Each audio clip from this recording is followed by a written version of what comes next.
All right, everybody, we're back with another show, the AllStar MMA Picks show. And yeah, man, before we get into the fight night, the card, UFC Kansas City, make sure you guys go into the descriptions, download the AllStar app, utilize the picks option, make picks, man, and challenge me, challenge JSpec, challenge whoever is on the platform. It's growing by the minute. You know what I mean? We have so many people on there just challenging each other, taking each other's points. You guys collect points, you pick the right fights, you win prizes. That's what it's all about. And it's completely free. So go in the descriptions, download that today. Of course, man, we have one of the most knowledgeable gamblers in the business, the guy that just he wins. That's why he's here, because he wins, man. He knows his shit. So NarcoCop, man, thank you so much, man, for joining us again. And of course I got JSpec next to me up there.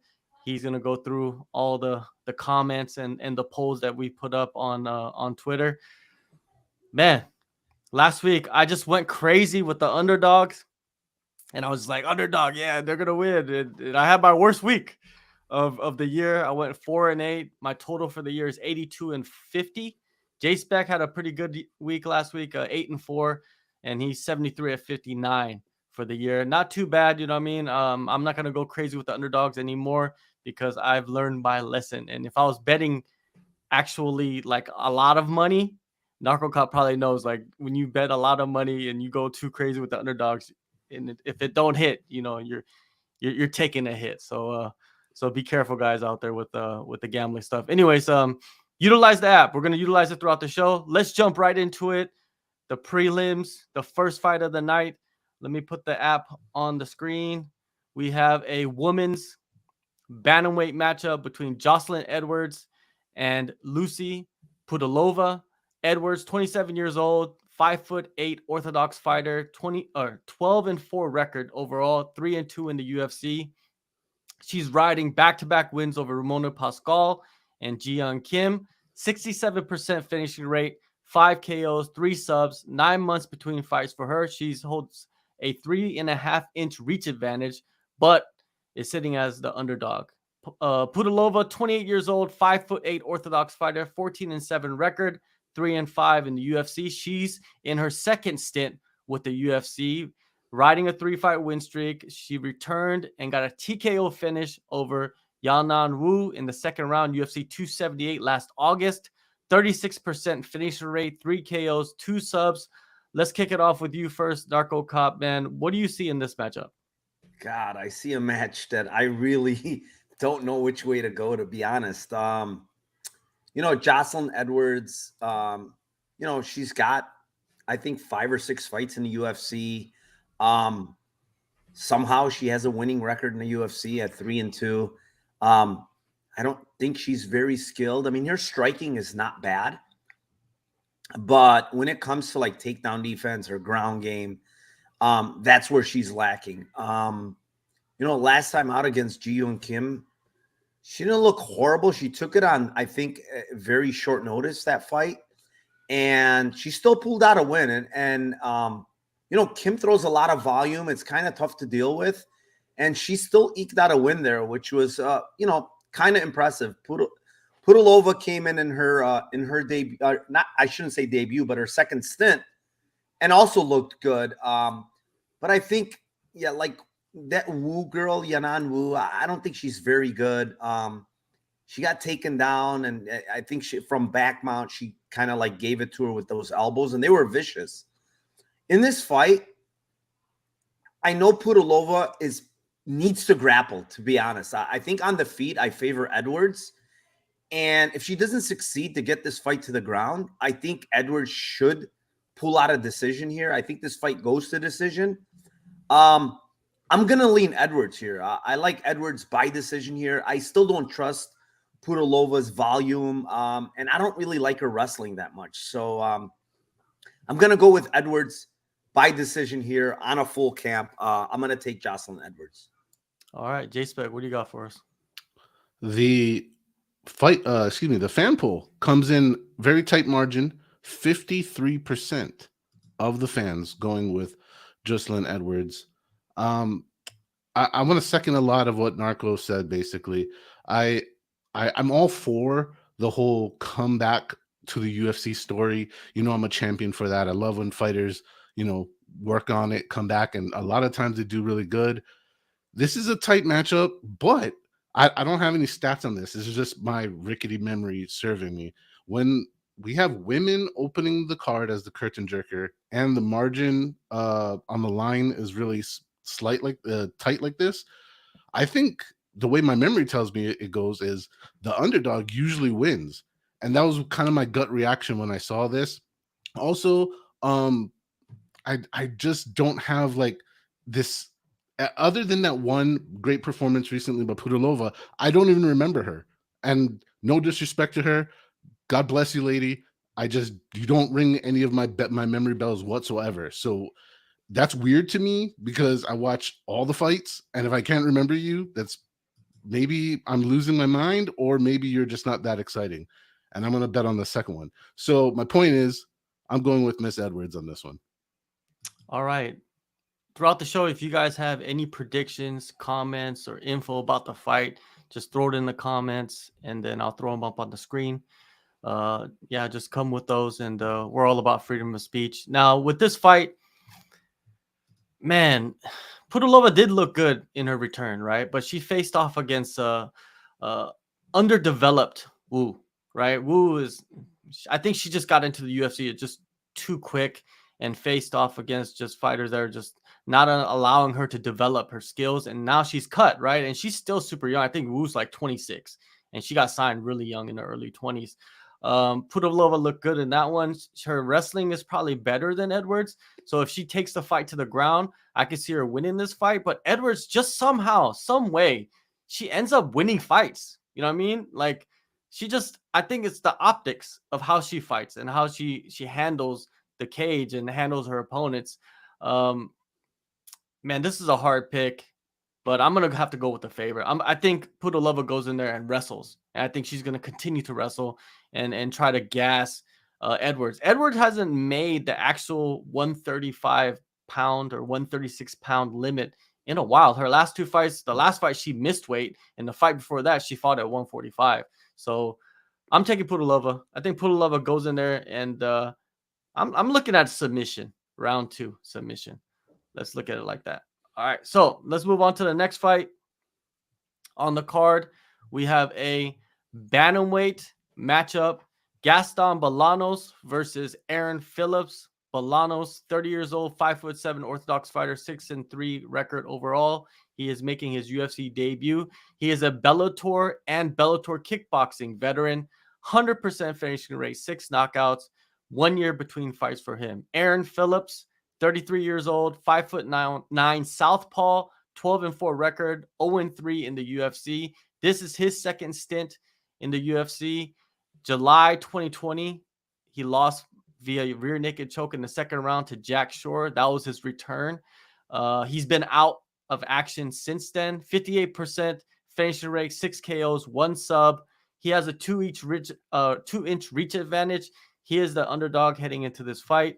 NarcoCop, what do you see in this one, man? This is a confusing one to me. I got a hot take on this one for you guys.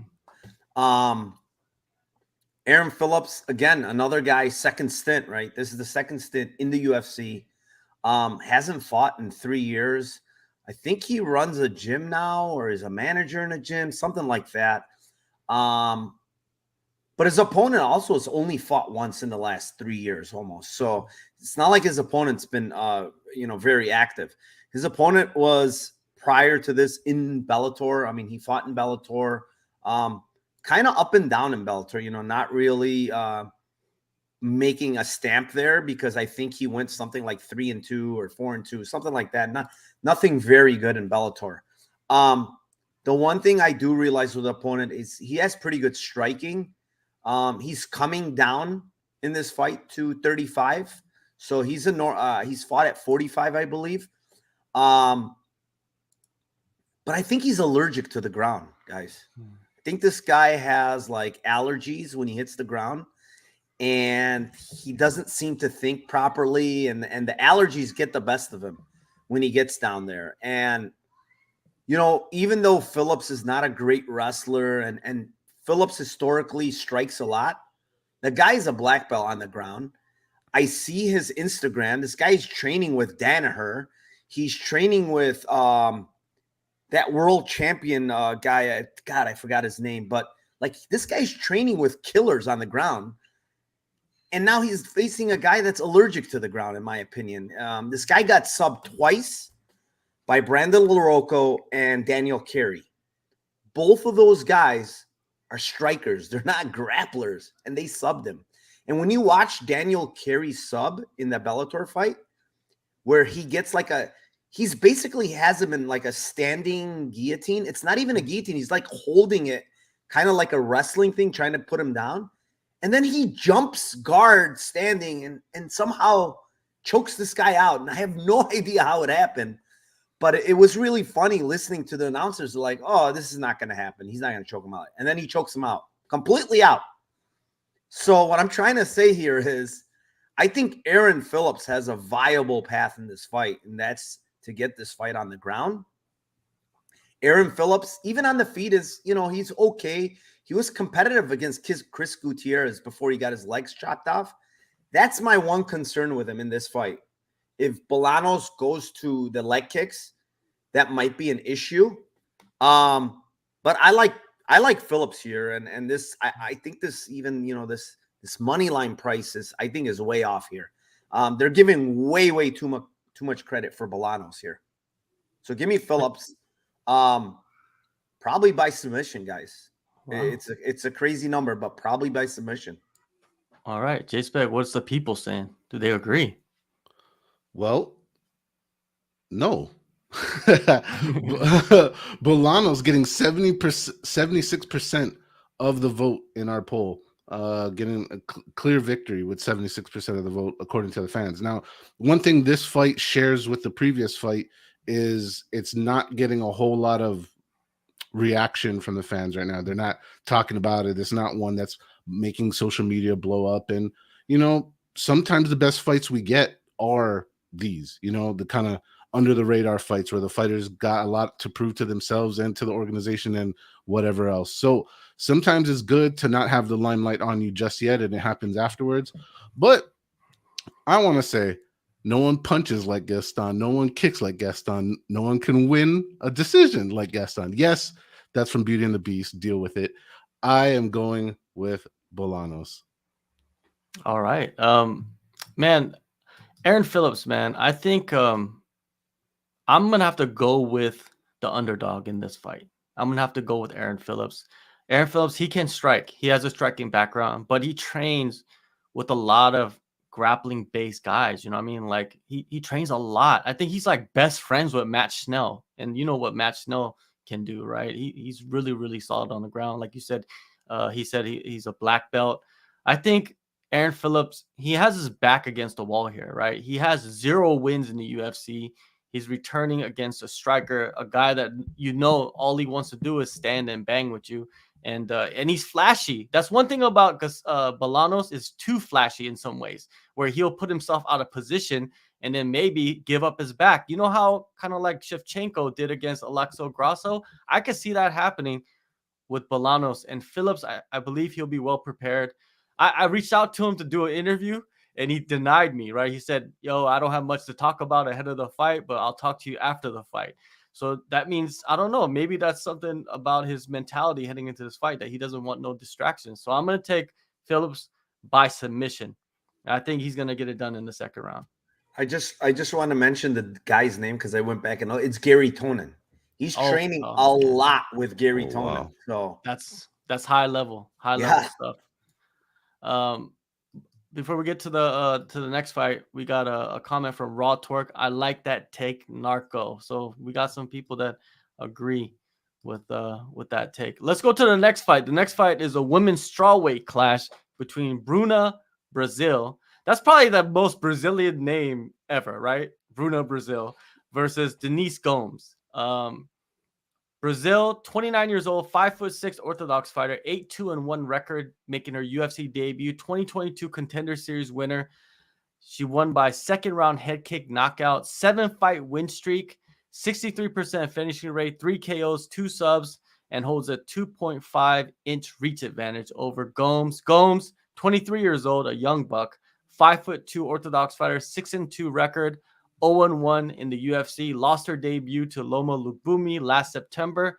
67% finishing rate, all KOs, 4 KOs, and she is the underdog in this fight. NarcoCop, what's your take on this one?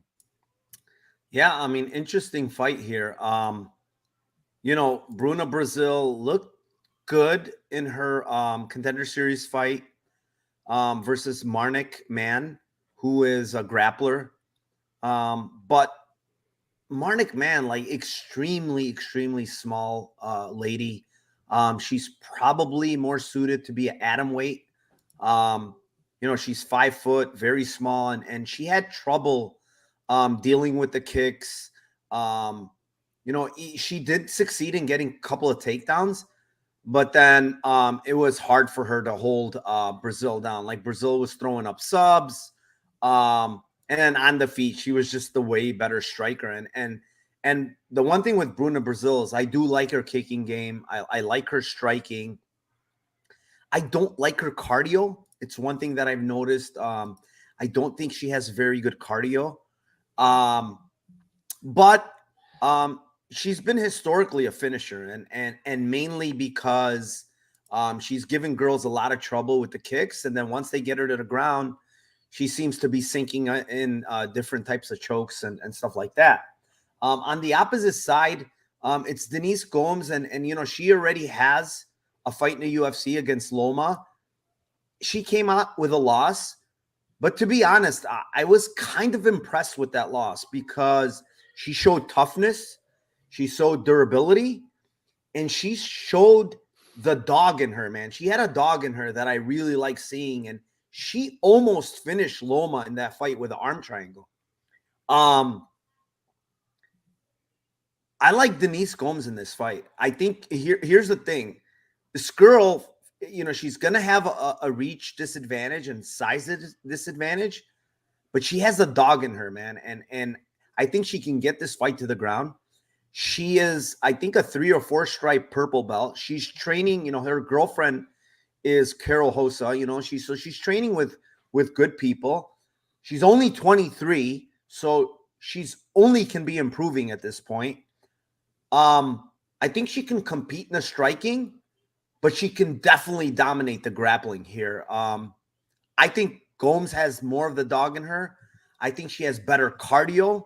If you look at her career historically, she's got a lot of finishes, guys, in rounds 2 and 3. Like this girl comes on, and she came on in round 3 against Loma in her UFC fight. So I like Denise Gomes here, man. I like the underdog here. Probably by decision, but I wouldn't be shocked if she submits Bruna Brasil. JSpec, do you got the dog? I do not. I'm going with Brazil on this one, right off the tip. But I'm gonna read a couple comments from the fans. Zach coming in with everything in the world says the special one has this in the bag. However, recent hype train derailments has me grabbing a ticket on the underdog, going with D Gomes. MMA by Millikins. I got Bruna by absolute demolishing. I expect to finish. Sicko, Bruno, simply because her knockout on Dana White's Contender Series is always on my mind. And 777 Breaks coming in with Bruna's head kick KO on Contender Series was awesome. Both ladies are DWCS alums. Now, I'm going to be honest. I usually fade the debuter unless I got something to go on. And it kind of bugs me, both of those things, that people are so hype training Brazil based on that knockout. But man, women KOing women is special, and I kind of gotta go with it. I'm gonna break my own rule. I'll probably pay for it later, just like the other week when I didn't go with Rob Font. I broke my Rob rule. I always break my own rules and live to regret it later. So I'll do it again one more time. Also, I want Bruna Brasil to become super famous, because a name like that with a national origin like that is super special, because you've never met an Amy America before. So there we go. All right. We got Hype 3 MMA. Got the Brazilian in this one. Of course we do. Raw Torque. Give me the dog as well. Marcus Mustard, hello, fight enthusiast. What's up, Marcus? And Wellington234, give me the dog, please. Wow, a lot of people want the dog, right? And I'm going to go with Brazil in this one. I think how this fight plays out is Brazil is going to win the first 2 rounds, and then Gomes is going to win the last round, and Brazil is going to survive. But Gomes is going to get close to finishing her or something like that. We're going to see something wild like that. But I see a decision in this one for Brazil. Let's move on to the next one. Wow, this matchup is it's an interesting one. Lightweight bout between Lando Vannata and Daniel Zellhuber. Vannata, 31 years old, 5'9", orthodox, 12-6 and 2 record, 4-6 and 2 in the UFC. Wins over Mike Grundy, Yancy Medeiros, John Makdessi. 75% finishing rate, 4 KOs, 5 subs. He's coming off a 1-year layoff, and he is the underdog in this matchup. Zellhuber, 23 years old, 6'1", switch stance fighter, 12-1 record, 0-1 in the UFC. A 2021 Contender Series winner. He lost his debut last September against Trey Ogden by unanimous decision. 75% finishing rate, 7 KOs, 2 subs, and a 6-inch reach advantage. NarcoCop, this youngster, man, do you believe in him after his debut? Yeah, I mean, I believed in him, and when I watched Dana White Contender Series, I came out impressed, man, because Lucas Almeida is no joke. Guy has a ton of power. Very scary dude in there. I mean, he's throwing with heavy heat. And we saw Lucas Almeida like KO Mike Trezano, which no one before has done. And the guy hits very hard. And he had Zellhuber kind of rocked early, and the kid showed me something. I mean, he came back and almost finished Almeida in that fight.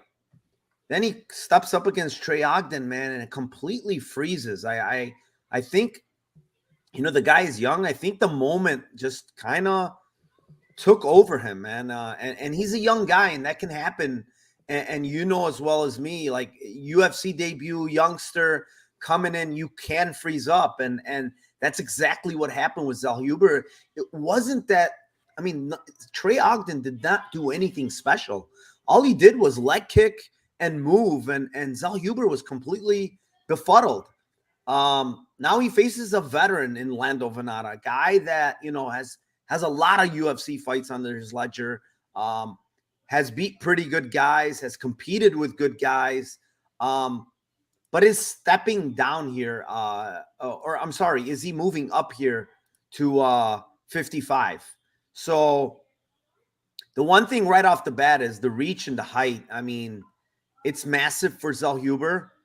I think this guy bounces back here, man. I was reluctant to think that versus Lando because Lando's such a good striker and a veteran. But I think that reach advantage, that size, and Lando is a little different than Trey Ogden, right? He's not going to circle and not do anything. He's going to try to exchange at certain points. He likes to strike. And he's going to give Zellhuber the opportunity to land. And I just can't get away from the fact that this kid, when I watch his striking, it's really good, man. And I think this is a bounce back spot for him. I think it's a buy low spot. I think this kid is legit. I'm going to go with Daniel Zellhuber here. I don't think he's going to finish because Vannata is a very tough and durable. So I'm going to go with Zellhuber by decision here. JSpec, what do you got for us?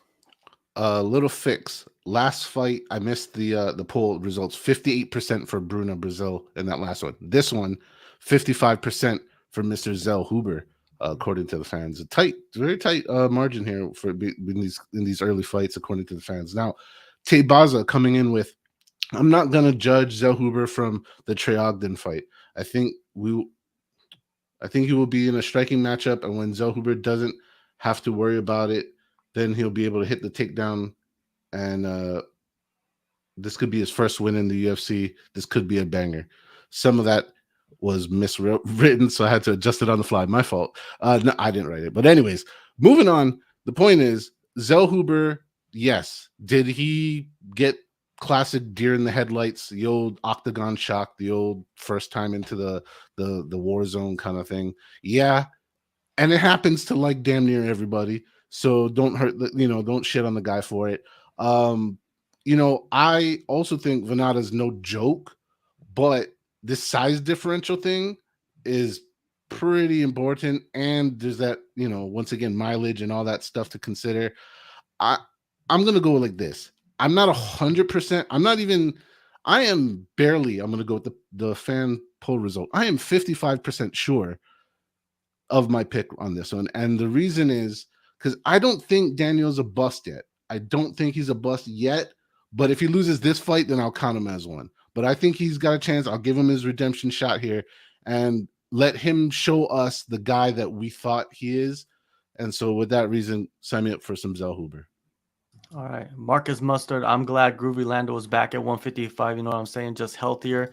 Hype MMA. Jitters gone. Zellhuber by decision. Raw Torque says Zellhuber by decision. Money line. Wellington 234. Give me the under 2.5 plus money. Miles Spenceley. Zellhuber's knees are so good. And Hans Grat. Go Zelly Hoops. We got so many different nicknames for Zellhuber. He's got a pretty decent fan base out there, right? Zellhuber, yeah, he got the deer in the headlights. You know what I mean? He got the octagon jitters. And when you look at him, he's has everything to beat Vannata, right? Vannata is a risk taker, and he likes to throw from all kinds of weird angles, and he leaves his head out there to get chopped off a lot throughout the fight.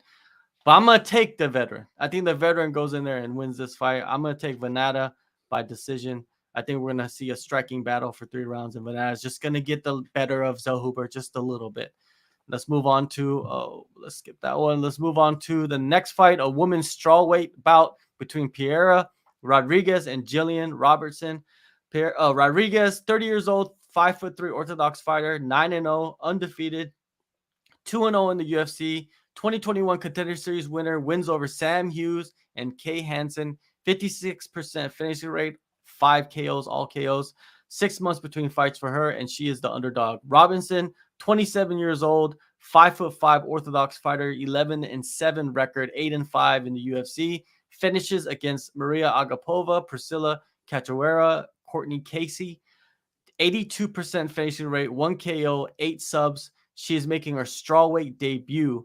7 months between fights for her. And before we get into NarcoCop's prediction of this, I will play a clip from my interview with Robinson. Let me find it. Oh, here it is.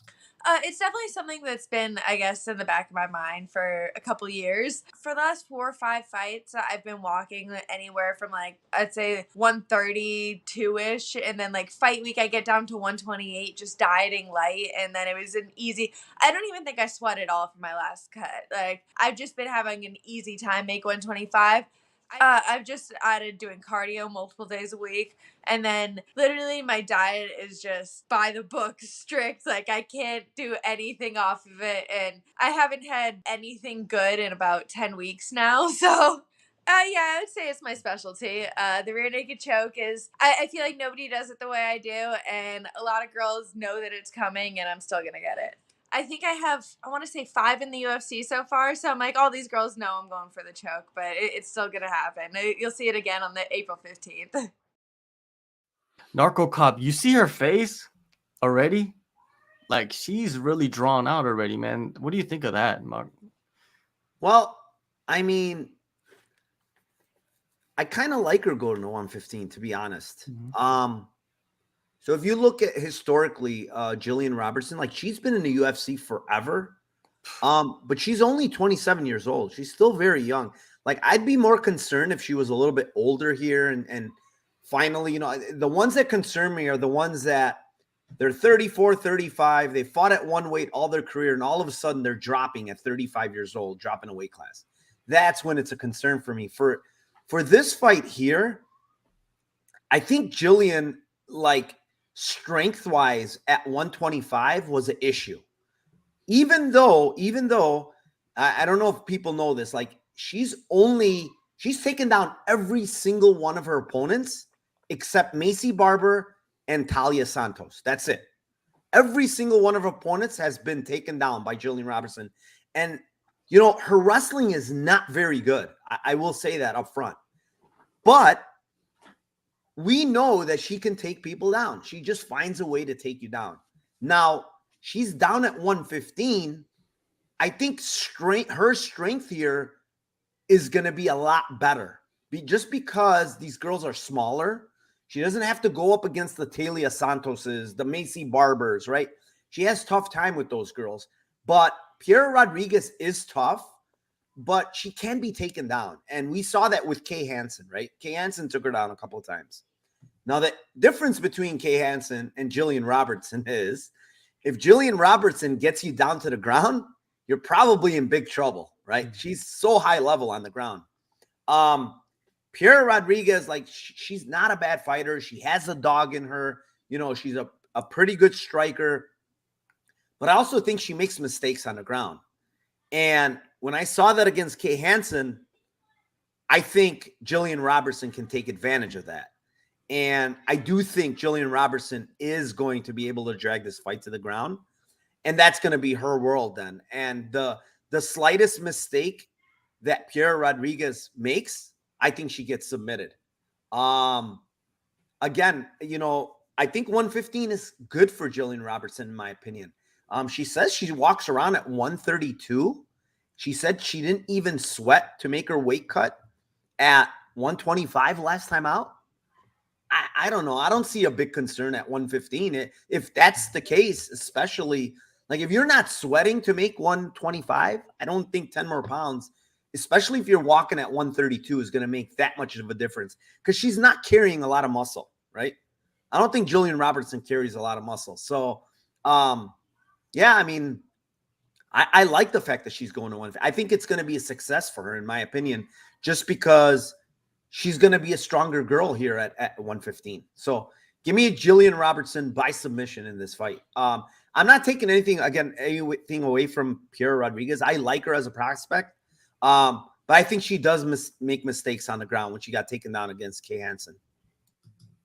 JSpec. All right. Got some comments from the fans. Zach coming in with, I'm assuming the weight cut goes as expected. I'm all in on at Savage UFC. While the weight class wasn't the same as in this upcoming fight, watching her submit Rose in barely a minute was all I needed to go on, and only Savage by submission. Gillian should be significant faster, dropping to 115 plus. Won't have the massively outsized for once. Predicting another RNC in round 2. That was from Ryan. And MMA by Milliken. I think the underdog can get this done. I like Savage, but need more than jiu-jitsu in this business. Tebaza, I flipped a coin. My coin said Piera, so I'm rooting for her. And 62% of the fans coming in with support for Ms. Robertson. And I'm going to sign up with the majority vote here. I'm supporting Robertson in this one. That experience, right? That's, to me, the big killer factor in all this. Plus, to answer Jishka's question about the whole, her face looking sunken. Now, I don't know how much makeup she was wearing, if she was wearing any. But I didn't see any of that weird, like, discoloration and stuff that sometimes comes in on the eyes when fighters are really messing up with the weight cut thing. So, looks good to me. So let's go, Gillian. Before we get to the comments, I'm not even in a weight cut and I have that discoloration under my eyes. So I don't know what I'm doing wrong, right? Anyways, Marcus Mustard, I'm stoked for this one. Gillian as a BJJ specialist makes it interesting. Hype MMA, Piera all day. Sam Hughes fight showed me all I need to see. Raw Torque says the Savage sub in Wellington 234. I'm with Narco on this one. Gillian via sub. Hey, I'm with Narco too, man. I think Gillian's gonna go in there. She's gonna she like gets to flip worlds for herself, right? Basically, she goes from being the smaller fighter all the time to becoming the bigger, more stronger fighter. And with the submission skills only getting better every single fight, I think at this weight class, she could be a real fucking dangerous fighter on the ground with all these smaller girls. Some of these girls that are fighting at strawweight, they're actually atom weights fighting at strawweight. So if she gets matched up really well, she could just start taking necks. I think Robinson goes in there and gets the submission in the 3rd round. I think it lasts for a little bit. Anyways, let's move on to the next fight. The next fight, we got a light heavyweight fight between Ed Herman and Zak Cummings. Herman is 42 years old, 6'1" orthodox fighter, 24-15 record, 13-11 in the UFC. He has wins over, or actually recent wins over, Mike Rodriguez, Patrick Cummings, and Kadis Ibrahimov. 92% finishing rate, 7 KOs, 12 subs, 2-inch reach advantage, 20-month layoff for him, and he is the underdog. On the other side, we got Cummings, 38 years old, 6-foot southpaw, 24-7 record, 9-4 in the UFC, wins over Alessio D. Surico, Trevin Giles, and Trevor Smith. 71% finishing rate, 5 KOs, 12 subs, 33 months away from competition, and this possibly could be his retirement fight. Speaking more on that from my interview, I'm going to play from Zak Cummings about this upcoming fight. Yeah, it's gonna be special. My biggest one is, my oldest daughter. She's 5 now, almost 5.5. She knows what's going on now. She understands, and that's one of the biggest reasons I came back. She wanted to witness it. She wanted to be there, and I'm excited to share that with her. Yeah, it's like, you try to explain like what you've done and things. They watch. That she's been to shows that I've promoted, and she's been to shows before and stuff. But she's never seen the UFC, and I think it might put some perspective on like, oh, this is what Daddy does. Like, this is who he is. Like, this is special. So it's cool. Yeah, yeah. Daddy still got it, man. Daddy still got it for sure. If you're a dad, you kind of understand like where he's coming from, and he's returning from almost a near career-ending injury, and he's coming back for one more fight, basically to show his daughter that he still got it, and then he's gonna ride off into the sunset. We could dig into that more if we wanted to, but NarcoCop, man, what do you see just when you look at the matchup? Oh man, we got 2 older guys here, man. Not only do we have 2 older guys, we have guys coming off long layoffs, right? I think Herman hasn't fought in the last 2 years. Chirico over 2 years. Cummings over 2 years. But Cummings was fighting at 170 pounds not too long ago. I don't know. I don't know exactly when it was, but I recall that it wasn't very long ago that this guy was at 170. Now, who's moving up to 205 and at 205, that's a significant jump. That's 35 pounds. Guys are bigger, guys are stronger. Obviously, he has a guy in Ed Herman who, is basically at the tail end of his career. The one thing that we could take away from both of these guys is the fact that both guys are tough guys, right? Both guys are tough. Both guys are veterans. Both guys are durable. Ed Herman's a dog, man. Go watch some of those shots that he took against Alonzo Menefield, and Menefield has a lot of power. The guy is just a dog, and in this fight here, both guys are black belts on the ground, and both guys are well versed on the ground. But I think this is going to be a stand-up fight, to be honest. I don't like hearing retirement fight. It usually is a bad thing more than good. But the problem here is Ed Herman's, 42 is he now, and turning 43 this year. It's like, the guy is definitely, at the tail end of his career. He's been getting hurt a lot more of late. Like even in the Mike Rodriguez fight, he was this close away from getting stopped multiple times in that fight. Mike Rodriguez is no longer in the UFC. Zak Cummings has been dropping people in this last couple of fights. Like he seems to have some kind of power resurgence at 85. So I don't know, man. I don't like picking a side in this fight, to be honest, but I'm going to have to go with the younger guy here in Zak Cummings. I just feel like he has a little bit more left in the tank. Ed Herman seems to be getting hurt a lot lately. His durability kind of seems like it's waning. And I think partly it is because of the age, man. This guy's going to hit 43 this year. So with that being said, I am going to take Zak Cummings here. I'm going to take Zak Cummings by knockout. All right. JSpec. The fan poll coming in with 77% of the support for Mr. Cummings. No mixed feelings by the public on this one. But I have a whole bunch of mixed feelings. So I first jumped in on Mr. Cummings. When I first saw this matchup, I was like, I think Cummings is my dude right now. Then I watched that beautiful interview done by JHK, and all of my feelings changed. All right. There's three big crimes that happen that he just throws up there. One, all right, the minor, well, say that's a misdemeanor, is a long time off. Well, the other guy has a long time off, so whatever, let's write that off. Next one was the weight cut. So I'm not weight cut, weight change, and not a small weight change, a big old giant weight change. You guys know how much I like to fade that stuff. And then the biggest crime of them all, already talking about retirement.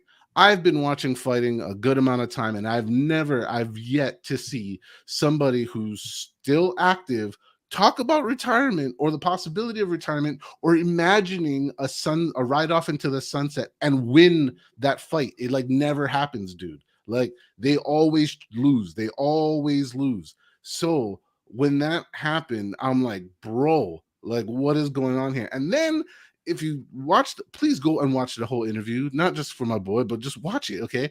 It's the tone. Like there's no bass in his voice. He's not like, yeah, I'm about this. I'm gonna show my daughter what's up because I'm a killer. I'm about that. Like I'm in my hometown. This is what is going down. No, none of that. It's like, well, I just want to show that I still got it, and it'd be nice in my hometown to maybe hang it up here and do. And I just didn't like it. And Ed Herman, sure, not as hard as he once was, but you know what? He is still about that action, and that's the two differences I see here, and it tilts me to go with short fuse. Blow him up one more time, Ed Herman. All right, Raw Torque says dog or pass, hype MMA, popcorn and beer fight pass, and Wellington 234 the under, not bad for this one. I'm gonna have to go with the Swan Song. I'm gonna support the Swan Song. I'm gonna go with Cummings. He gets the first round knockout in this one. If you think about the Rodriguez fight, he actually lost that fight. If you remember that fight in detail, he lost that fight, and then the referee restarted it, and then he won the fight, which was crazy to me, right? So I think his durability is pretty much gone. I think the long layoff is not going to help him. I'm taking Cummings by knockout in the first round. I think Cummings goes in there. He goes balls to the wall. He has something to prove. He wants to leave. KC is his city. That's where he lives. That's where he grew up. He's going to do his thing. He's going to have his, the interview, put his gloves in the center. It's going to be a beautiful thing. I support it all day, every day. Let's go to the next fight. Flyweight. This is a banger, man. I love this matchup. Flyweight matchup. Brandon Royval versus Matheus Nicolau. Royval, 30 years old, 5'9", southpaw, 14-6 record, 4-2 in the UFC. Wins over Matt Schnell, Rogerio Bontarine, and Kai Kara France. 86% finishing rate, 3 KOs, 9 subs. He holds a 2-inch reach advantage, 11-month layoff for him, and he's the underdog. Matheus, 30 years old, 5'6" orthodox fighter, 19-2-1 record, 7-1 in the UFC, 6-fight win streak, wins over Matt Schnell, David Dvorak, and Manel Kopp, 53% finishing rate, 5 knockouts, 5 subs, 4 months between fights for him. NarcoCop, are you interested in this matchup? Is this a tight one? I love this matchup. But people seem to forget, there's a lot of recency bias in this fight.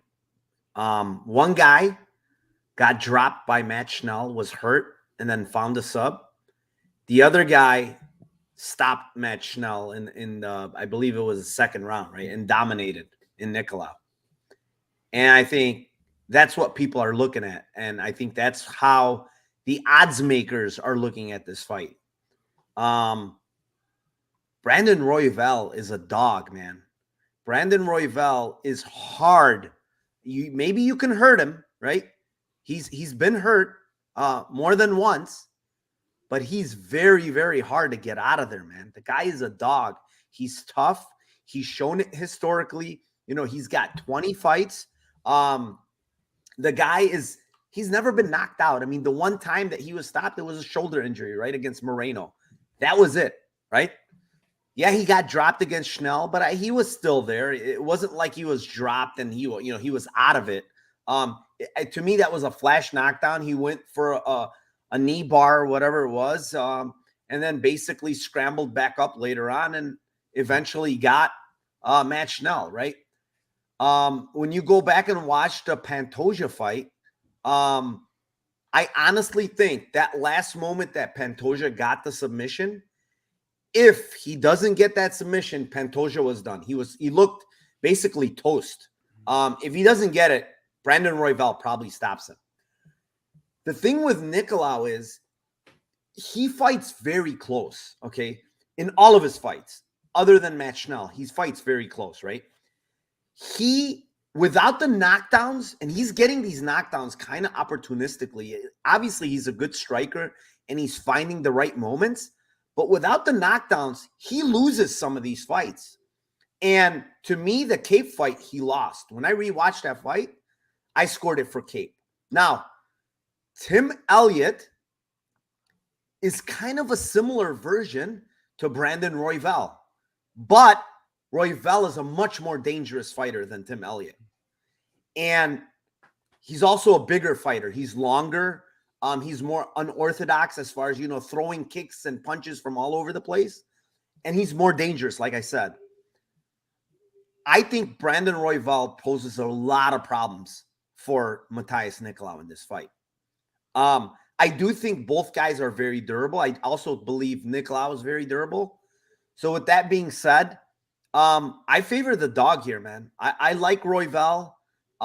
People are underestimating this guy. He throws a lot of volume. He keeps coming. He's going to make you work. And if you take him down, he's going to make life hell for you on the ground because he's going to constantly throw up submissions. So he doesn't make it comfortable for you. So with that being said, watching some of these tapes for Nicolau, yeah, he can land takedowns, but he's not a control grappler, man. He's not going to control Royval. He's going to get back up to the feet. And I think Royval is going to throw more of the volume here. And the one thing with Nicolau, he throws very low volume, which is not good if this fight hits the cards. He's going to need big moments, and I don't think he gets them against Royval here. Give me Royval by decision here in this fight. All right, JSpec. Comment from Tebaza.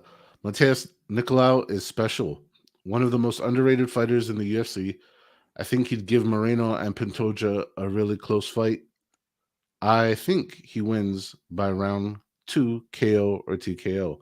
The fan poll comes in tight with 56% of the fans supporting Mr. Royval. I was also caught up in the mix on this fight. I went back and forth. I like both fighters quite a bit. And it's actually hurts me. It hurts me a little to make this pick against a guy that I like so much in Royval. And I'll just keep it short, just like that. I'm going with Matheus Nicolau because I once got burned on that pop shoulder by Royval, and that just lingers in my heart forever. I just think that the shoulders is going to pop out like anytime like a Mr. Potato Head body piece, and that's just the way I remember him being. But I hope that's not the case, and hope he's healthy for the rest of his life with that shoulder. But anyways, yeah, Matheus Nicolau, that's my pick. All right, we got Hype 33 says, give me Nicolau, raw twerk over. He's taking the over in this fight. Marcus Mustard, hard to pick against Raw Dog, but I'm liking the Brazilian for the win. Man, this is a hard pick for real. This is really, really tight. I think I'm going to just have to go with the favorite in this one. I think this fight is going to get wild. And the one thing about Royval is he's a riskier fighter than Nicolau. Nicolau doesn't take as much risk as Royval, and I think Nicolau might be able to take advantage of that on the ground, especially. They're gonna be all over the place, man. Royval, he's great at scrambling, though. That's one thing he's really great at scrambling and escaping positions. But Nicolau might be one step ahead on the ground. We'll find out. But I'm gonna take Nicolau by submission in the third round. All right, let's move on to the next fight on the card. The prelim main event, a featherweight bout between TJ Brown and Bill Algeo. Brown, 32 years old, 5'9", switch stance fighter, 17-9, record 3-3 in the UFC. 2019 Contender Series winner. He has wins over Kai Kamaka, Charles Rosa, and Eric Silva. 82% finishing rate, 4 KOs, 10 subs, 4 months between fights. He is the underdog in the matchup. Algeo, 33 years old, 6-foot switch stance fighter, 16-7 record, 3-3 in the UFC. Wins over Herbert Burns, Joe Anderson Brito, and Spike Carlisle. 63% finishing rate, 4 KOs, 6 subs, 7 months between fights. Before we get to NarcoCop's brilliant assessment of this fight, we will listen to TJ Brown. You know, I'm really starting to see some things I've been working on the mental side of the game start to pay off, you know, and ultimately it's just figuring out who I am as a fighter, you know, who I am as a fighter, identifying who I am as a fighter, and dude, nothing can replace the experience of the minutes that you have in that cage, you know, and I'm finally starting to find my feet in there, man, and I'm looking to do some exciting things. When I go out there next Saturday, you know, and I give my best performance yet in there, man. I'm going to shine, man. Like, this guy is really tailor made for me to go out there and put on a great performance, you know, and he's just tough enough and durable enough to maybe take it for a few rounds. So I put together a highlight reel, you know, but no disrespect to him, but man, this is a good matchup for me. I'm ready. I'm in good shape, and I'm looking to put this guy away and put on the best performance you've seen from me. Ain't nothing like that Arkansas draw. Narco, what do you see? Yeah, I mean, another interesting matchup, you know, between, you know, Bill Algeo. He kind of does everything okay, or good, I should say. You know, he's a decent striker. He's a decent grappler. He can scramble. You know, he has very, very good cardio. And on the opposite side, I think TJ Brown is kind of similar in the sense that, you know, he's a decent striker as well. He's not very good. He can grapple himself as well. But the major difference between these two guys, in my opinion, is 1, durability, and 2, cardio. I think both of those things favor Bill Algeo in a big way. I know there's been some sentiment about, you know, how TJ Brown can grapple here. He can land takedowns. And I agree to a certain point, because Bill Algeo does get taken down a bunch. I mean, he gets taken down in every single fight. And, you know, TJ Brown can land takedowns. The thing with Bill Algeo is he's very hard to keep down. He's very hard to, you know, keep down outside of like the Feely, where he got his back taken and got a body triangle on him. He really doesn't get held down. I mean, you look at 8 takedowns against, who was it that took him down? Ricardo Ramos, right? Who's a high-level grappler. He couldn't keep him down. Like, he was getting right back up and getting right into Ramos's face. But the difference between, you know, a Ramos and a TJ Brown, Ramos is a better striker than TJ Brown. TJ Brown gets hit a lot on the feet. On the ground, he also gets reversed a lot. He makes mistakes on the ground. So we saw that in the Hyon fight, you know, and he got reversed a couple of times there, where he reversed position and then subsequently Hyon reversed. I think in those scrambles there, Algeo is the better scrambler. And then on the feet, Algeo is much longer. He's got the kicking game. I favor Algeo in the striking. So at the end of the day, I like Algeo here. I'm just kind of torn between decision and knockout late. But Bill Algeo doesn't seem to have much finishing ability, so I'm going to go with decision. I don't think he can, you know, crack an egg. So I'm going to go with decision here. JSpec, can you crack an egg? That's the question that I want to know. Only between 7 and 8:30 a.m.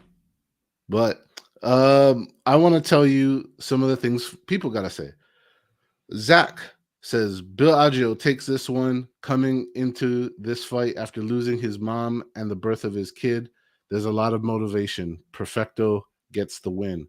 Von Whedon, my handicap matrix says Brown possesses more advantages in this fight, specifically in the grappling game. Surprisingly, since they are both BJJ black belts, TJ has a decent strike defense and better head movement, but difference is TJ checks leg kicks and Algio does not. Brown by decision. And last but not least, SportsBetter says Bill said in an interview he's dedicating the fight to his mom who passed away.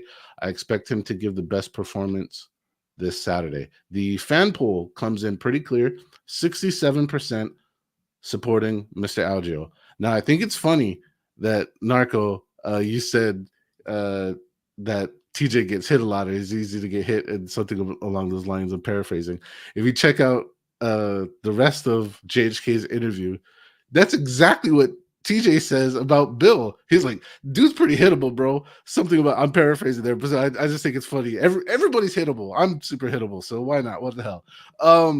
With that all being said, I take away the fact that a lot of people get into these emotional complexities when it comes to people passing away. I mean, your mom, I mean, come on, this big stuff. Or children being born. And that's cool and all. That's great if you want to think of like, oh, the Brett Favre moment, or like you think you're Michael Jordan or some shit. But the reality is when you have these compounding like emotional issues outside of your sport, they actually don't help you out in battle or the sport of your choice. On the other side, TJ was training up in Mexico and stuff. I learned all this from JHK's interview, by the way. And he's all like hanging out and learning some cool shit in Mexico, then bringing it back with Bryce Mitchell and the boys and honing all the other stuff he learned and compounding it into his MMA game. Like all great shit I want to hear. And with that being said, it's actually the emotional stuff that makes me lean off of Algio. I would have supported him, but losing your mom is no joke. God bless him and their family. And then add on the extra pressure of being a new dad and all that stuff. I don't think that makes life easier. So with that being said, TJ Brown is my pick. Downtown TJ Brown. We got Raw Torque saying Senor Perfecto TKO sub is plus 210. That's actually not that bad. That's actually a pretty decent line right there. Anyways, man, when you stack up skill for skill, and I love my guy TJ Brown, but man, Bill Algio, if you've seen his performances, man, the kid knows how to fight, right? And I just feel like he's faced a better competition and he's performed better inside that octagon. I'm gonna have to go with Algio by decision in this fight, but I wouldn't be surprised if there is a finish. But there's gonna be a lot of scrambling, and NarcoCop said it, man. In his last fight where he got the finish, he did make a lot of mistakes on the ground, and he did get into some trouble before he got the finish. So we'll be looking for that. Anyways, yeah. I want to say something to JSpec. You don't believe in dad power?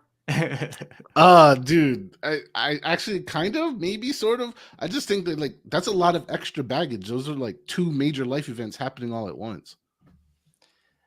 Just to add to that, remember when Damon Brown, like his brother died, and then like the day before he had the fight? Man, that was crazy. And he went Damon in there. Jackson. Yeah, Damon Jackson. That was crazy. Yeah. That was that was like the day before. So that's like just pissed off rage. Like, you know what I mean? We only remember when it's like a good result. Let's just keep that in mind. We only remember Walt Harris. Anybody want to bring that up? Yeah. You know what I mean? So, I don't, but I just did. Yeah. Let's move on to the first card of the main, or first fight of the main card, a lightweight matchup between Clay Guida and Rafa Garcia. Guida, 41 years old, 5'7" orthodox fighter, 38-22, 18-16 in the UFC. Recent wins over Scott Holtzman, Leandro Santos, and Michael Johnson. 55% finisher rate, 5 knockouts, 16 subs, 4 months between fights for him, and he is the underdog in this matchup. Rafa Garcia, 28 years old, 5'7" orthodox fighter, 15-3 record, 3-3 in the UFC. Wins over Mahashate, Jesse Ronson, and Natan Levy. 60% finishing rate, 1 knockout, 8 submissions, 4 months between fights for him. What do you see, NarcoCop, in this crazy matchup? Yeah, I mean, here I like Rafa Garcia in this fight. I think this is a tailor-made fight for him. You know, I love his opponent big time. Like Clay Guida is a UFC legend, right? He's been in the UFC forever, and I love the energy. I love everything about the guy. But this is just not a good matchup for him. Wrestling wise, yeah, he could stuff maybe takedowns against Rafa, but he's not going to have success out grappling Garcia. I just think Garcia, the younger guy, looks to be, putting on a lot of muscle of late. I mean, he looks jacked in his Instagram. And he's the much better striker, man. He's a lot better striker. Clay Guida is durable. And again, the guy's a legend, but guys, one guy's 28 years old and the other guy's, pushing 42. It's a big difference, man. And I think in this fight here, I just think, Garcia basically touches him up on the feet. I think he can land takedowns, to be honest, if he wants them. I heard an interview with Cub Swanson a while back. I don't know how long ago it was. And Cub Swanson said he's grappled with a lot of people throughout his career in mixed martial arts. And he said that Rafa Garcia by far is the strongest guy he's ever grappled against, So, I mean, that's a kind of a feather in the cap for Rafa Garcia. And he does look strong. So with that being said, is he going to finish Clay Guida? Probably not. Clay Guida's hard to finish, maybe a rear naked choke, but I think it's going to go to decision. And I think Rafa Garcia dominates 15 minutes here. JSpec? The fan poll coming in very clear. 78% of the fans supporting Mr. Garcia in this one. Now, talking with people about this fight, everybody loves Clay Guida. I mean, he has the respect, he has the admiration, he has all that stuff. But when you continue conversations with people regarding Clay Guida and most of his recent matches, including this one, there's all this admiration and then a but, and this is just where he's at in his career. Now, I do want to say I super support older fighters and I love older fighters keep going and fighting and stuff when they match up appropriately. Kind of like earlier in the card, we have a 38-year-old versus a 42-year-old. That's more age-appropriate bracket. 28 against 42, not age-appropriate. All right. And these are, no shade against Clay Guida. Clay, we all love you, dude. We actually want to see you win. Unfortunately, I don't think this is the matchup that's going to get you that dub, sir. So my pick, Mr. Garcia. Marcus Mustard says the win over Natan Levy aged well. Natan Levy seems tough. Yes, Natan Levy does seem extremely tough. I'm going to get straight to the point. I think Garcia goes in there, and I think he dominates this fight. I think we see a Clay Guida that's going to be lost in there, and he has no way of winning. So what he's going to do, he's going to be running around and, one shot at a time. You know what I mean? Like we love Cueto, of course. We love to see him burp on the stool and all of that. You know what I mean? That's what he does. But in this matchup, he's not going to look very good. He's going to look lost, and Rafa Garcia is going to go in there. He's going to get the submission. And Clay Guida has been submitted a few times by rear naked choke and a lot of guillotines because he's shooting for those takedowns. And that probably might be a possibility. He might get desperate, shoot for takedowns along the fence, and Garcia locks up a guillotine and gets the tap. I think he gets it in the second round. Clay Guida's pretty damn tough. I actually love that take. I think guillotine is very, very live here. Yeah. Let's go to the next one, man. Next one. Oh man, this is a great fight right here. Bantamweight fight. Bantamweights and flyweights always usually have great matchups. Bantamweight fight between Pedro Munoz and Chris Gutierrez. 36 years old for Munoz. 5'6", orthodox, 19-7 record, 9-7 in the UFC with 2 no contests, which is very interesting. Wins over Jimmy Rivera, Cody Garbrandt, and Brett Johns. 68% finishing rate, 5 KOs, 8 subs, 9 months between fights for him. He is the underdog. Gutierrez, 31 years old, 5'9" orthodox fighter, 19-3-2 record, 7-1-1 in the UFC. 7-fight win streak for him. Wins over Frankie Edgar, Baccarel Dana, and Andre Ewell. 2-inch reach advantage for him. 5 months between fights. NarcoCop, it seems like they're setting up Chris Gutierrez with good matchups, man. Again, especially against older guys. Yeah, but I don't think this is a great matchup for him. I mean, Chris Gutierrez is on a big winning streak. But like Frankie Edgar is completely gone, man. I mean, let's be honest here. I love the guy, but he's completely gone. He didn't even see that knee, and it wasn't like, you know, the knee kind of like he was showing it, and then Frankie still ran into it. In the Batgirl fight, and I like Batgirl. Batgirl was, I think he hurt Chris Gutierrez early in that fight. He won round 1 against Gutierrez, and then, you know, Gutierrez kind of hit him with something that you don't normally land, like a spinning back fist, elbow, whatever it was. You know, it's not something you can replicate. And then very close fight against Felipe Colares, who's not in the UFC anymore. And, you know, now he's facing a guy in Pedro Munoz who is levels above all those guys. Let's be honest here. Who has, you know, Munoz lost to? You know, go look at the guys he's fought. I mean, he won round 1 off of Sean O'Malley. Yeah, he lost to, you know, Frankie Edgar, like, you know, 2 to 3 years back. You know, and there's no shame in that, to be honest. You know, Aljamain Sterling, you know, the John Dodsons. This guy's lost to some really, really good guys. And the thing here is, what Gutierrez is very good at is what Munoz is very good at. And that's the leg kicking game. Like, both guys are very good kickers. Now, the distinction between the two is the fact that Gutierrez is a little bit faster. He's younger. He's got a little bit of a size advantage here. But when you go kick for kick against a guy like Munoz, it's probably not going to be good. I mean, the guy kicks very damn hard.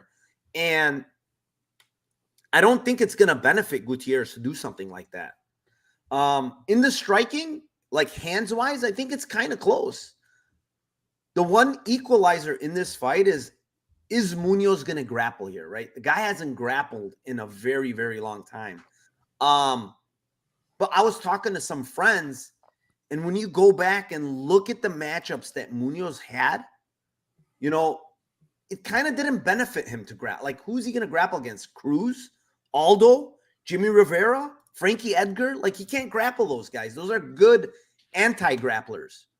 I don't think Gutierrez is a good anti-grappler. I think he can get taken down. So if Munoz comes in with a good game plan of maybe grappling here, I think he can have success. Now, Munoz, I don't think has ever been stopped in his UFC career. Correct me if I'm mistaken. I don't have the stats in front of me, but I don't think he's ever been stopped. He has a granite chin. Outside of probably a head kick, some kind of huge head kick, I don't think Gutierrez is going to stop him. So with that being said, if this fight hit the scorecards, what do I think happens? I think it's a very close decision, man. And if I'm a betting man, I'm probably going to take Munoz because I want to get big plus money. But because of age and the quickness and stuff like that, I'm going to favor Gutierrez to win a decision. But if I'm putting money on this fight, like I said, I'm taking the plus 190 because I think it's going to be a close decision. All right, JSpec. The fan poll coming in with 60% support from Mr. Gutierrez. Now, I had a very reoccurring phenomenon while I'm talking with this fight with various people, and the conversation was kind of just like this. Oh, blah, blah, blah. Oh, the guy who kicks really good. I'm like, yeah, but which one? And it was like over and over and over this happened. And, well, yeah, both guys can kick really, really well. So good point, Narco. Man, it's this fight, no matter what happens, I think the fans will win. I think this is one of those fights where everybody's going to be happy to watch it. I will just conclude it and say that I am also I'm going in the direction of the fan support. Give me some Gutierrez. Man, this is a close fight. And like you said, they kind of mirror each other in many ways. There's an age difference. I think there's a gap in the grappling. In Munoz, I could see him grappling in this fight. I think he could get in tight and play with him. At least not like grapple for long periods of time, but just to keep Gutierrez thinking. I think he might do that and maybe press him against the cage a little bit and win that way and even strike with him. You know what I mean? I'm taking Munoz. I'm taking the underdog in this fight. I think Munoz is getting the win. I think he gets a decision. He's not really a finisher. You know what I mean? He finished Cody Garbrandt, but that's like the most recent finish he's had.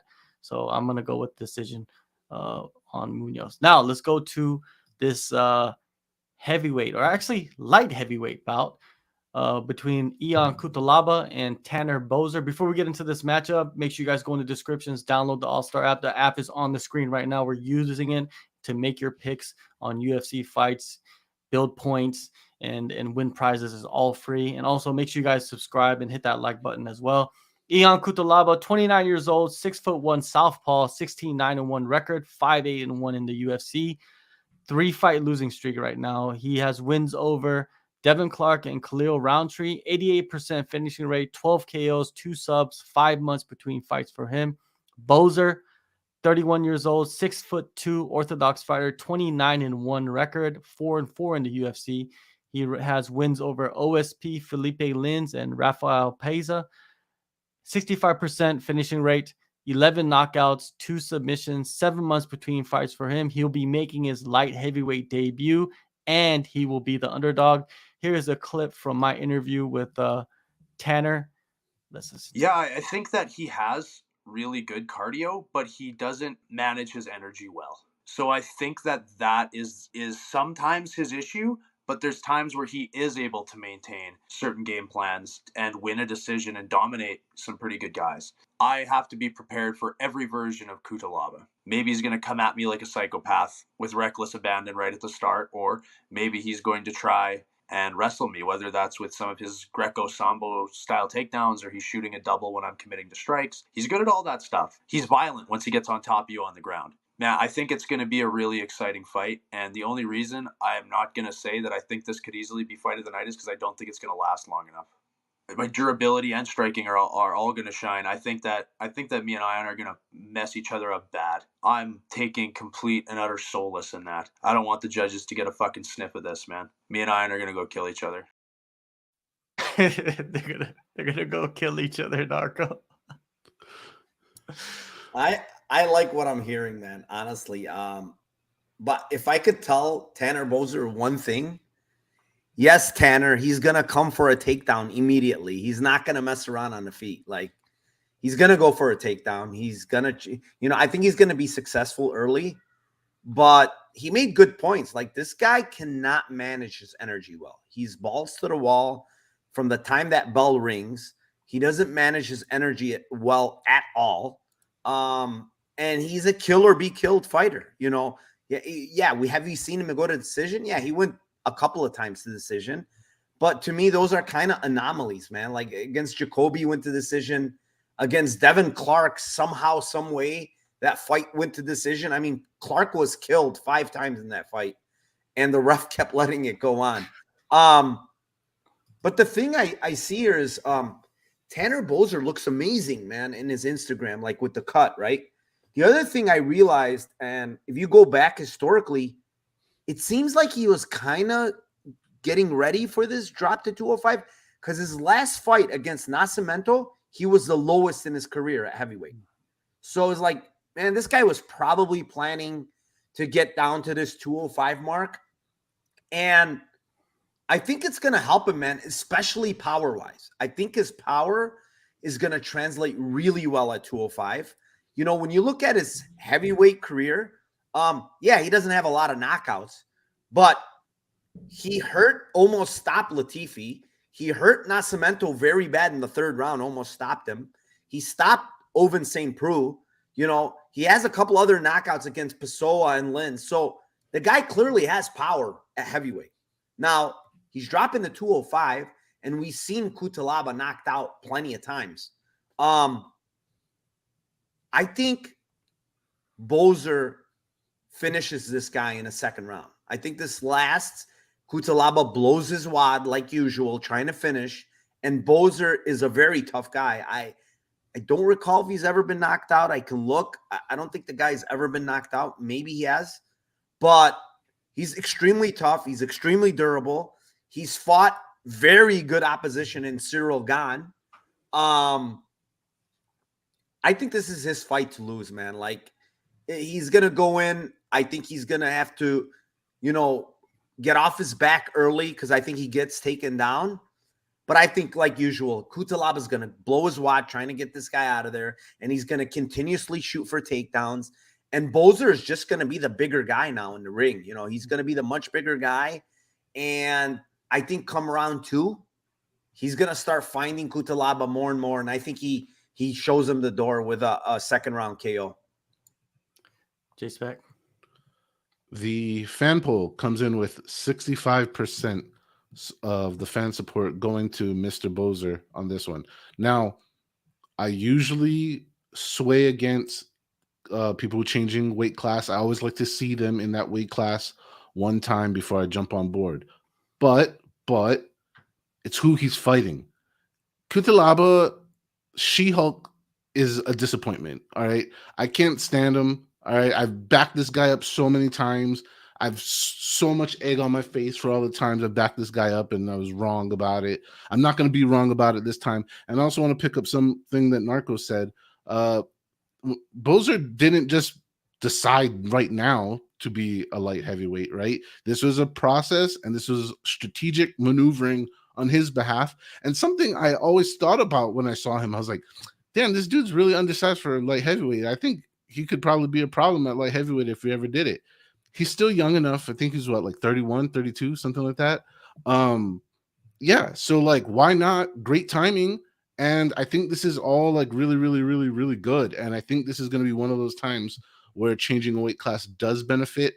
And like I said, he's got the right guy for it. He's got the right guy in front of him. He's gonna knock this dude out. I rarely call finishes because I'm terrible at it, but I'm comfortable with saying Tanner Bozer by knockout in this one. Let's go, Bozer.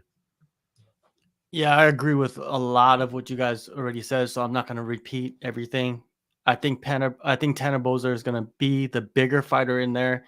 Also, I believe his strength will carry through, and Cutelaba is going to have a harder time taking him down. Maybe he does take him down, but he's going to have hell taking him down, and he's just going to gas him much quicker. I'm going to go with exactly what Darko said. I'm taking Bozer by second round knockout as well.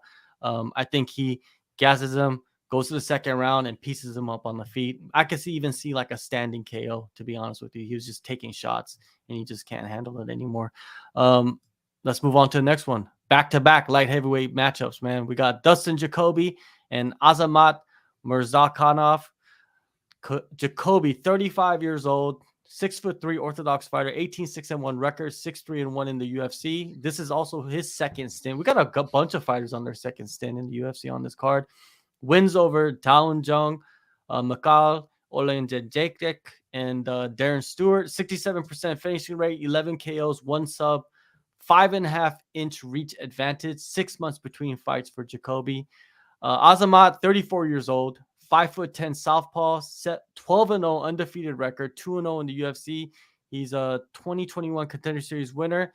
He's riding back-to-back finishes against Devin Clark and Tafon Chukwi.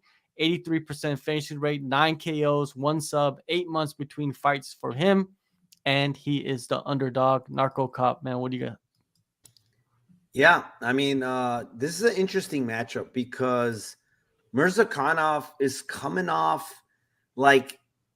he won against Nchukwi that 2 fights prior, but he didn't look good, right? He was probably losing that fight 2-0. He was on his way to lose a decision, and he found a flying knee and knocked out Nchukwi. Then he came back against Devin Clark, and he looked good against Devin Clark. I think he carried his power late. And then he finished Devin Clark, who, can Devin Clark be finished? Yeah, but he's a tough guy, man. We saw that like a previous fight I mentioned. Like, the dude is insanely tough, takes a beating, but he keeps going. The thing that I've noticed with Murzakanov is, man, that straight left hand has a ton of power in it, man. The way he made Devin Clark crumble with a body shot in that third round just shows me how much power this guy is carrying late. The other thing is, in the Devin Clark fight, he showed better cardio. The one thing I noticed with this guy in the Nchukwi fight is he was gassed after 1 round. Now, it was his first UFC fight, so I'm going to kind of like give that a pass. But his cardio held up really well against Devin Clark, and he looked good throughout the 3 rounds. Now, Dustin Jacoby's coming off a close loss in his last fight against Roundtree, and he's got a guy that's a little similar to Roundtree, right? Big power, doesn't have the kicks that Roundtree has, but he has the grappling that Roundtree doesn't have. So I think Mirzakhanov has ways to win this fight. Grappling one, landing the big shot two. And we've seen Jacoby against Mikal, kind of similar style Mikal, throwing those big shots. And Mikal landed on him. I think he buzzed him at one point in that fight. And Mirzakhanov hits different, man. This guy hits very hard. You could see it with all the knockouts this guy has. And also he can grapple. He can take down Jacoby. I like Azamat Mirzakhanov here. I think by decision, it's tough to get Jacoby out of there. I know he's been stopped before, but he's not an easy guy to get out of there. I like Azamat Mirzakhanov here by decision, probably via some grappling. JSpec. The fan poll comes in 60% support of the fans going to Mr. Jacoby. Now, Dustin Jacoby, one of the great shining examples of the second time around is sweeter. He's doing a great job so far in the UFC. Got obviously that loss against Roundtree, not going to hold it against him. Now, a lot of people feel like Narco does. People I've talked to like, well, he could get wrestle fucked, right? That's something I heard quite a bit. But if you really watch Dustin Jacoby, one of his great attributes is keeping the fight in his preferred fighting range. The dude fights his fight pretty much all the time and makes his opponents fight his fight. So with that being said, that's why I'm going with Mr. Jacoby. All right. This is a tough one, man. It's tough. Jacoby's definitely the more skilled striker. You know what I mean? He's fought the best in the world. He's fought Alex Pereira, you know what I mean, in glory. Striking wise, he's shown so much in his second stint in the UFC. But then you got Mirzanov, man. He just somehow he pulls it off, right? Somehow he pulls it off. It doesn't matter. And I saw a statistic about Jacoby and him against southpaws, and he doesn't really do too well against southpaws. So I'm gonna have to go with the home run hitter. I'm gonna have to go with the Barry Bonds of the light heavyweight division. And Amazat, I'm going to take him by KO. I think he gets it done in the first round. I think he comes out and bangs in the first round. Jacoby obliges, and he gets that one like real quick. All right, let's do the co-main event, man. A featherweight matchup, featherweight clash between Edson Barboza and Billy Quarantillo. Barboza, 37 years old, 5'11" orthodox fighter, 22-11 record, 16-11 in the UFC. Riding back-to-back losses to Bryce Mitchell and Giga Chikadze. He has recent wins, though, over Shane Burgos, Makwan Amirkhani, and Dan Hooker. 64% finishing rate, 12 KOs, 2 subs, 5-inch reach advantage, 13 months between fights for him, and he is the underdog.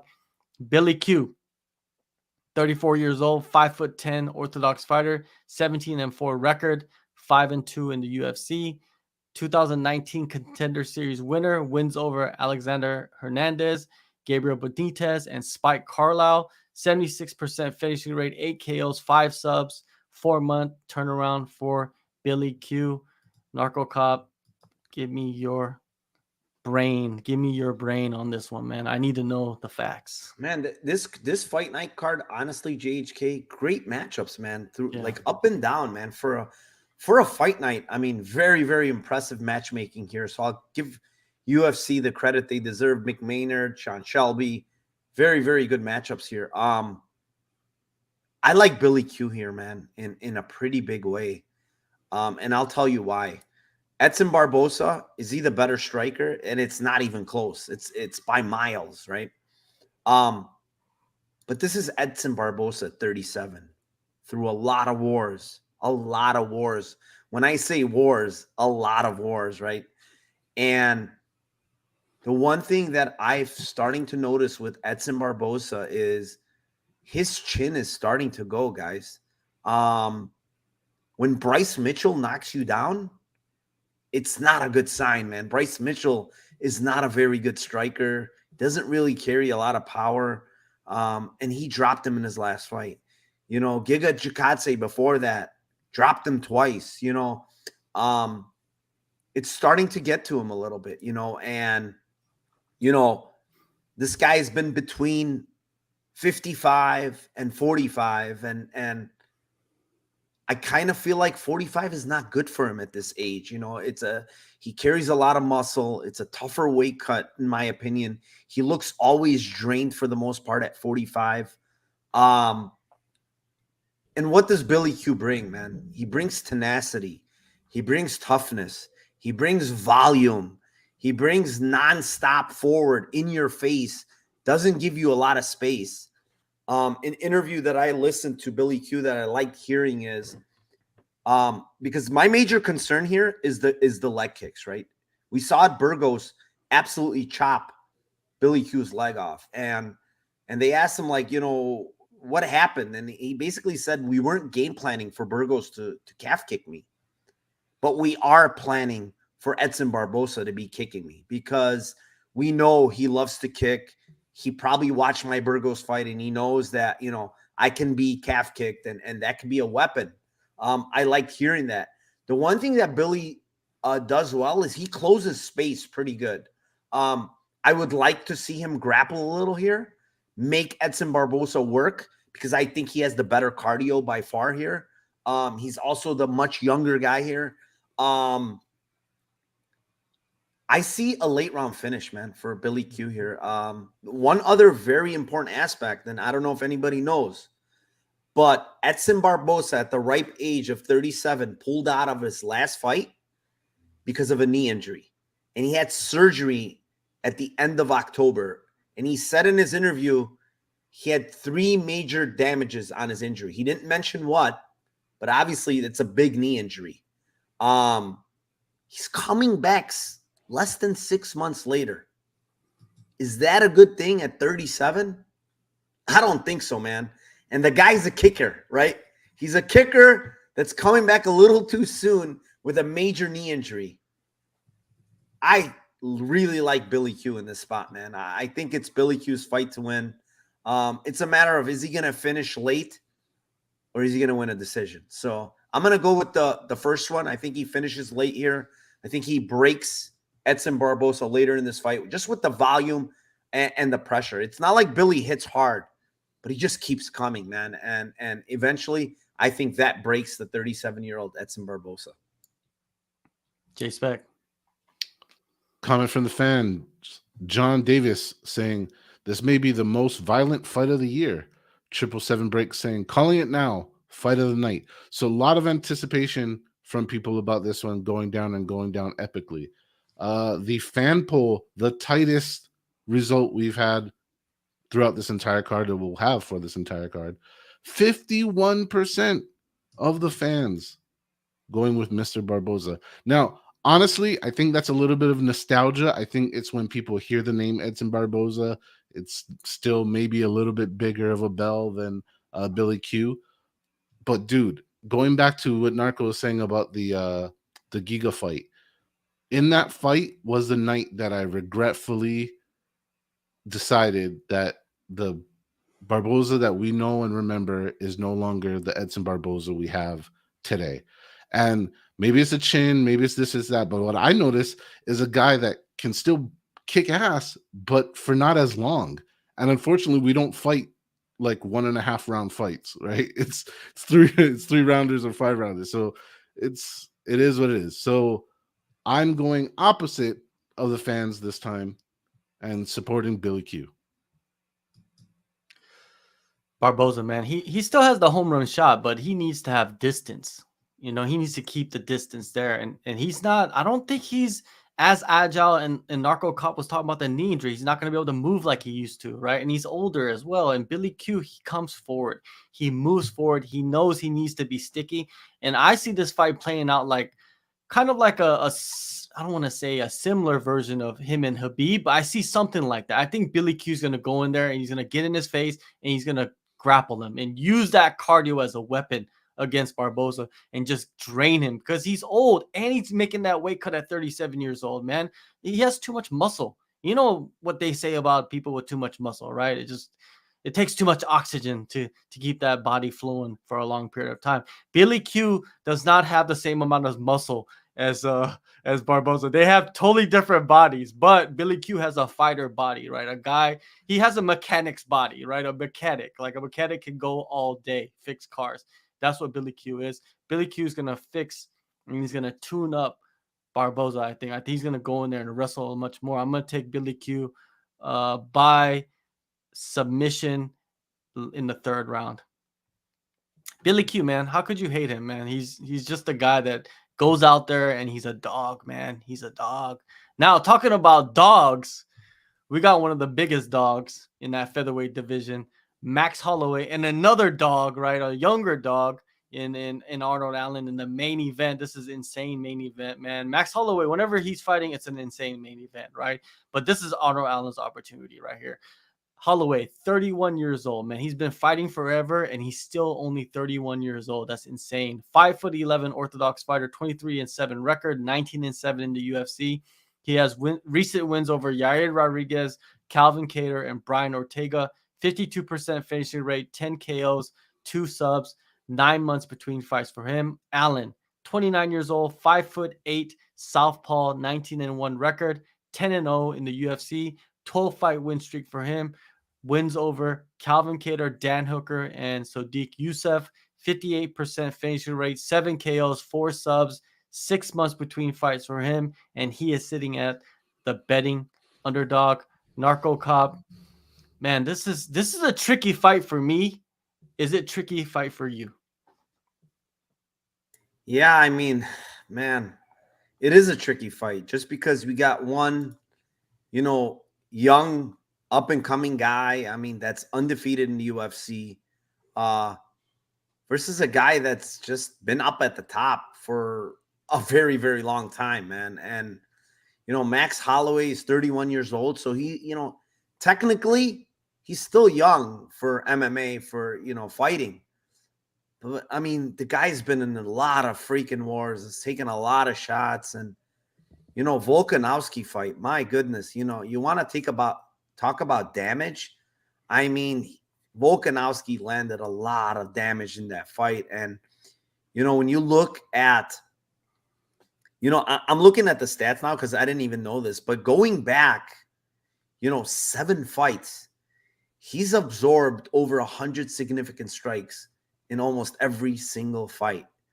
And I mean, that's just not good for you in general in the long run. Max Holloway, I mean, he's the much better overall boxer here, fighter, striker, grappler.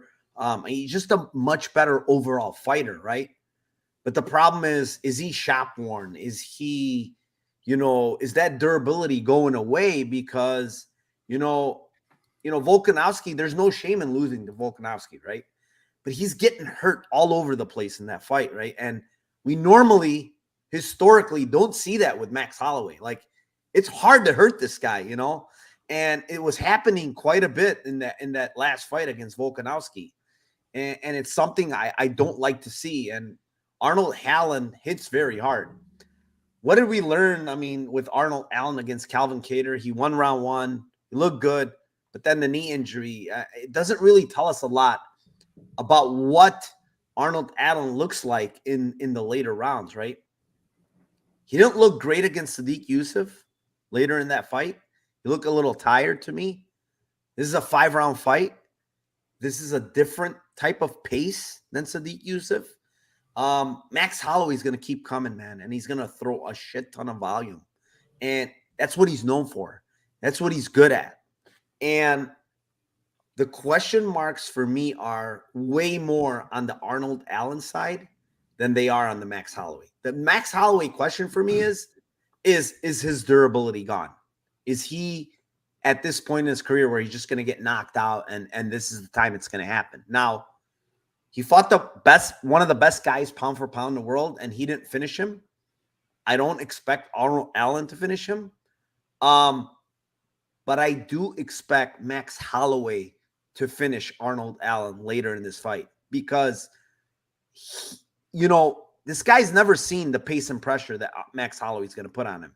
So if Arnold Allen doesn't finish Max Holloway in round 1 or 2, I think come round 3, 4, and 5, this guy's going to see hell, man. And he's going to think he is in hell when he's seeing all those strikes and everything coming at him in round 3, 4, and 5, if he lasts to round 5. So I like Max Holloway here by KO. I'm going to go with round 4 here. I like round 4. I'm going to give Arnold Allen a little bit benefit of the doubt. He's training for 5 rounds. But I think, man, it's a different animal to face a guy like Max Holloway in 5 rounds. So give me Max Holloway until proven wrong in round 4 by KO. All right, JSpec. Sharing comment from Big Mouth Jr. Max levels above everyone, and he beat Volk in that second fight. Don't forget. People never gonna let it go, and I don't blame him. Now the fan poll comes in nice and strong. 72% of the fans supporting Max Holloway in this adventure. I want to touch on something Narco talked about. If you take the last 5 fights of Max Holloway's stats and the 100 punches per round, blah blah blah blah blah.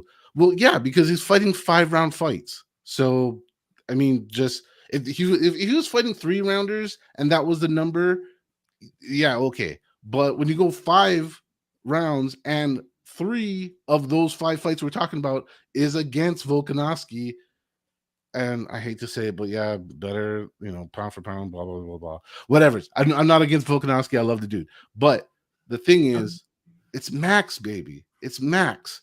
And let me just tell you this. He's not done. He's not chinned. He's none of that stuff. He's still arguably one of the best featherweights on planet Earth.